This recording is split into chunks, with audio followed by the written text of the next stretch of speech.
পশ্চিমবঙ্গের মানুষের গণতান্ত্রিক ব্যবস্থার প্রতি আস্থা, নরেন্দ্র মোদীর ভরসার প্রতি আস্থা এবং সর্বোপরি তাদের রাজনৈতিক সচেতনতা।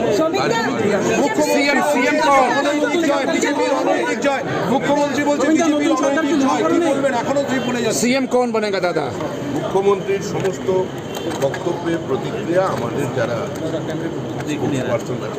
বিজেপির সফলতম রাজ্য সভাপতি আবেগে ভাসছে না আজ। বিজেপির সফলতম রাজ্য সভাপতি আজকে আবেগে ভাসছে। সফলতম বলে কোনো শব্দ হয় না রাজনীতির ক্ষেত্রে।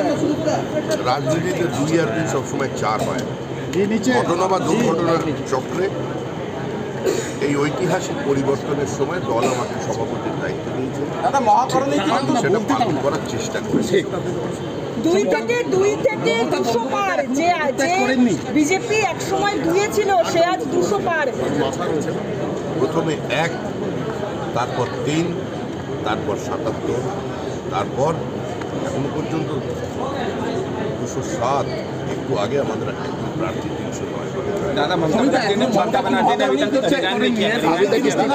ममता ने इस्तीफा नहीं दिया अभी तक, बोलते आप लोगों ने लूट ली। পরিষ্কারভাবে সকলকে একটা কথা জানিয়ে দিচ্ছি, বিজেপির পতাকা নিয়ে কোথাও যদি কোনো রাজনৈতিক হিংসা চলে, কোনো তৃণমূল অফিসের উপরে আক্রমণ হয়, মুখ্যমন্ত্রীর পরিবারের প্রতি বাড়ির সামনে দাঁড়িয়ে যদি কদর্য ভাষা ব্যবহার করা হয়, তাকে দল থেকে বাদ করে দেবো। সেই অধিকার আমার পার্টির সংবিধান আমাকে। এক, প্রশাসনকে দেখতে হবে বিজেপির পতাকা হাতে নিয়ে বা কেউ কোনো অটো স্ট্যান্ড, কোনো টোটো স্ট্যান্ড, কোনো কারখানা মালিকের থেকে যদি টাকা পয়সা চায়, নিতে চায়, কঠোরতম ব্যবস্থা নেবে, তাকে গ্রেপ্তার করবে। কোনো রং দেখে কাজ করবেন। কোনো রাজনৈতিক হিংসার জায়গা পশ্চিমবঙ্গে নেই। এই রাজনৈতিক সংস্কৃতি বন্ধ করতে হবে। এর জন্য পশ্চিমবঙ্গের মানুষ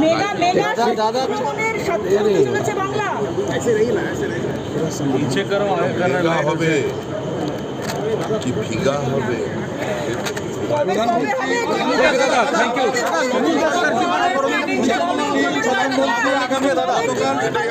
বক্তব্য ছিল 2021 সালে।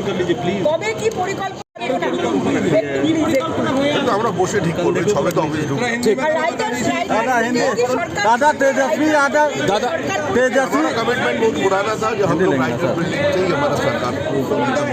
दादा तेजस्वी यादव ने कहा है आप लोगों ने षड्यंत्र किया है SIR और ममता बनर्जी हार नहीं मान रही हैं। ममता बनर्जी हार स्वीकार करने के बजाय कह रही हैं बीजेपी वालों ने 100 से ज़्यादा सीट लूट लिया। ममता बनर्जी बोला वो हार स्वीकार नहीं कर रही कि बीजेपी वालों ने 100 सीट लूट लिया। हमारा जो स्पोक्स पर्सन है साहब, आपको